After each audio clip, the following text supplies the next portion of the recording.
But what he said about me when it came to Russell Westbrook really raked my nerves. He called me a snitch. Now, Steven Jackson, I could ask you, were you high? I don't give a that you don't want to with me no more. I apologize to everybody that don't like me using that language. I just want to say that.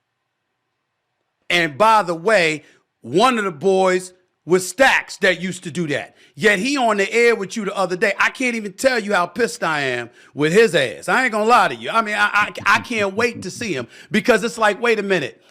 We've been cool for years.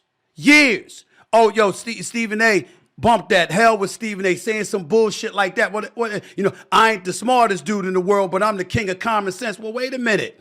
If you got something to say, you know my number. You got something to say, you want to make sure. Because remember, you didn't go where he went. You disagreed with me. He sat up there and said, I'm not messing with Stephen A. no more. Like I betrayed my race. I betrayed people. And I'm like, none of us are perfect. You ain't perfect, Matt. I ain't perfect. I think it's safe to say Stacks he ain't perfect either.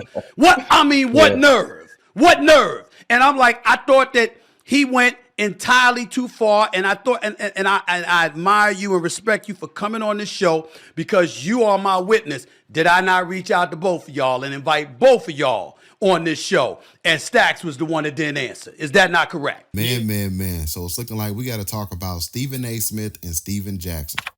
Stephen A. Smith fired off on Steven Jackson on his podcast. And I would love to highlight that in today's video because Stephen A. Smith, he started saying a lot of stuff that I've been saying about Steven Jackson. Stephen A. Smith went in on Stack 5 because Steven Jackson ended their relationship over the whole entire situation with Stephen A. and this Westbrook thing when Stephen A. went on NBA Countdown and admitted that he had called the league on Westbrook. Inexcusable behavior. That's what I saw. And I don't know why this isn't being talked about enough, to be quite honest with you. I was of the mindset that Russell Westbrook deserved to be suspended for today's game. Look at this foul right here. You knock the guy clear upside the head. You sit up there and you come down on Luka Dončić in the back. That play right there, you could have separated his shoulder. Then you push him in the chest. Then you go after PJ. And then after that, even though PJ shoved you in the back, and then you're shrugging off the referee. I felt so serious about this, fellas. I called the league office. And I said, I need an explanation. Tell me why Russell Westbrook wasn't suspended. And I was told that the officials gave their report. And every indication in writing that they provided said, we handled this. He got a couple of technicals, plus a flagrant one, plus he was ejected, plus no one was injured. So we took all of those things into consideration. That's why we didn't suspend him. And I stood down. I said, that makes total sense. I'm glad. But they said, if it had been the regular season, the likelihood is that they might have had a different decision. So that's the clip right there of what Stephen A. Smith said, just in case if you guys missed it. And then this is what Steven Jackson had to say in response on All the Smoke podcast with Matt Barnes. Check that clip out right here. So for him to kind of go over there and do that and make that call, that shit just didn't sit well. And again, I mean, Stephen A. is our brother. And Jack, I think that that's why this era is so dope, I feel like, in media, because he used to just be able to say that and let the shit ride. And no one could say nothing to him because no one else had platforms. And again, we got a lot of love for Stephen A. Smith. We don't f Whitlock, but I got a lot of love for Stephen A. I f with Stephen A. But sometimes he says some shit that's just like, come on, bro. You well, Matt, and that's your boy. I come from under the old law. You know what I'm saying? Like, it's people that I grew up with that came out of jail that I know that snitching that I ain't fucking with. He a snitch. You snitching, bro. You called the league and told it, nah, fuck that, Matt. You called the league and tried to get that man suspended. That was the league decision. You don't do shit like that, bro. You don't do no shit like that. That's the weakest shit ever. I'm sorry, bro. I'm not fucking with him no more. Y'all can be your homeboy. I can't with no shit like that, dog. Russ is my partner. And, I'm one of the people that's been going to bat for Russ. I didn't hang with Russ. Me and Russ never went out to eat or nothing like that. I'm standing up for Russ on some real nigga shit. That was the weakest shit he could have ever done, was call the league and ask why somebody not suspended, dog.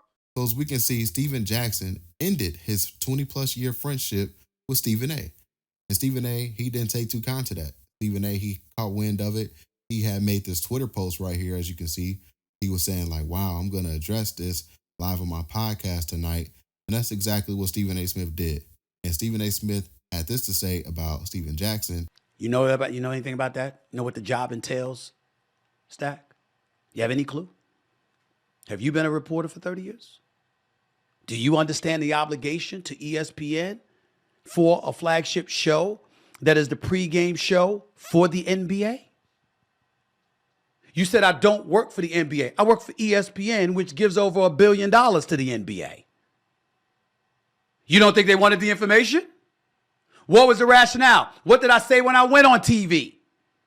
I said, quote, they said the officials wrote their written report and stated we had everything under control. Russell Westbrook caused no problems. There was no further incident, and that's why we let it go. Plus, it was the playoffs. Had it been the regular season, Steven, we would have suspended him. But because it wasn't the regular season, it was the postseason, and there's a lot more at stake, we're going to be highly reluctant to do that.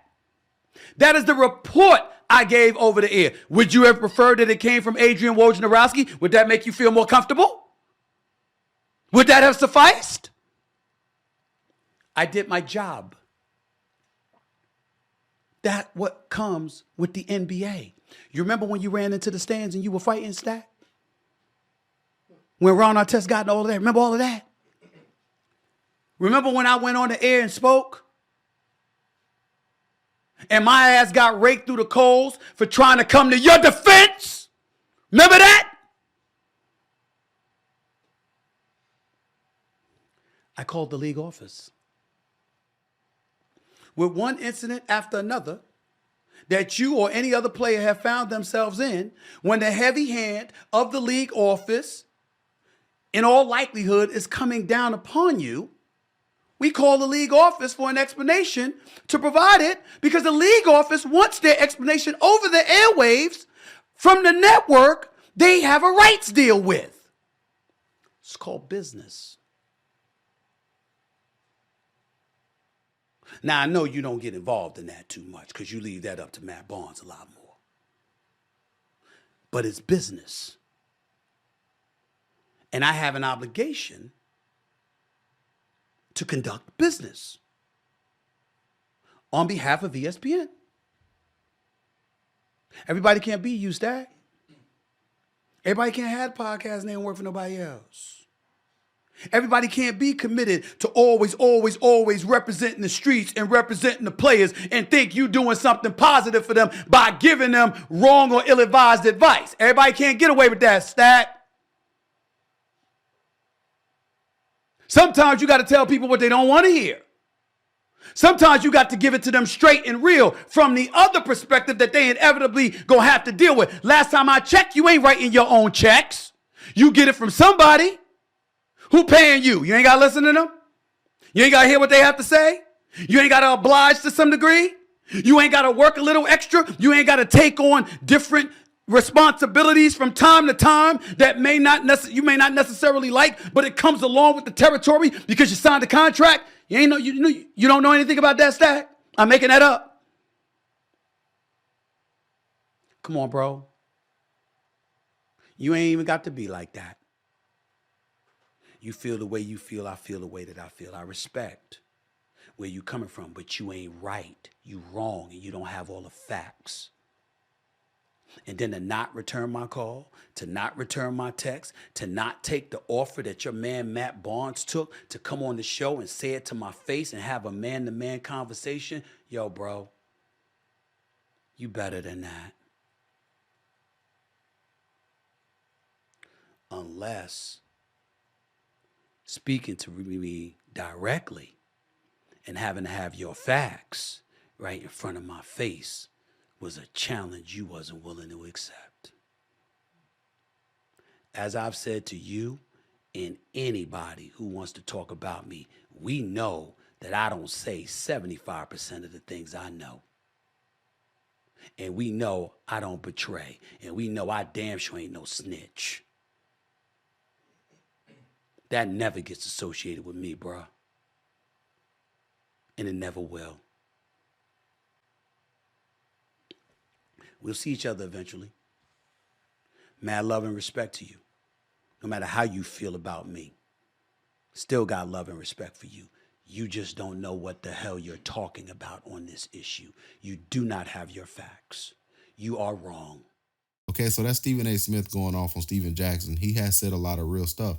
Like Stephen Jackson doesn't know the business because he leaves Matt Barnes to do all of that stuff. And I think Matt Barnes, he would do a lot better if he ended his relationship with Stephen Jackson, because remember, Stephen Jackson also just did this to Shannon Sharpe. He ended his relationship with Shannon Sharpe all because Shannon Sharpe and Mike Epps had their issues. And after the Cat Williams interview, Stephen Jackson started taking shots at Shannon Sharpe. And it was crazy because a couple of years ago, Shannon Sharpe went on All the Smoke. And then as you can see in the video right here, Stephen Jackson was introducing Shannon Sharpe. He even cut Matt Barnes off. He was like, yo, this is Unc. This is my mentor, somebody that gives me the game. I appreciate you and all that stuff. And then he showed Shannon Sharpe nothing but love, right? So dang, 2 years go by, Shannon Sharpe is now one of the bigger names. And out of nowhere, Stephen Jackson just started taking shots at Shannon Sharpe for absolutely no reason at all, right? Then Shannon Sharpe, he had to start going back and forth over the internet with Stephen Jackson because Stack 5 was saying a lot of stuff, pretty much saying that Shannon Sharpe was gay and wanted Mike Epps and Shannon Sharpe to continue their beef. And he was upset with Mike Epps for apologizing, even though Mike Epps had said that it was a beautiful thing for them to end their beef. And Mike Epps said he loved that his younger fans can get to see that two black men can end their beef, squash their issues. So you would think Mr. Real One, Stephen Jackson, he would appreciate something like that. But no, he wanted them to continue to beef for his own liking and amusement. So that's it for today's video, guys. I would love to hear y'all thoughts about this entire situation. So y'all get in the comment section down below. Don't forget to hit that like button if you made this far in the video. And don't forget to hit that subscribe button as well. Comment down new sub if you're a new sub. Catch you guys on the next video. And we out, guys. Peace.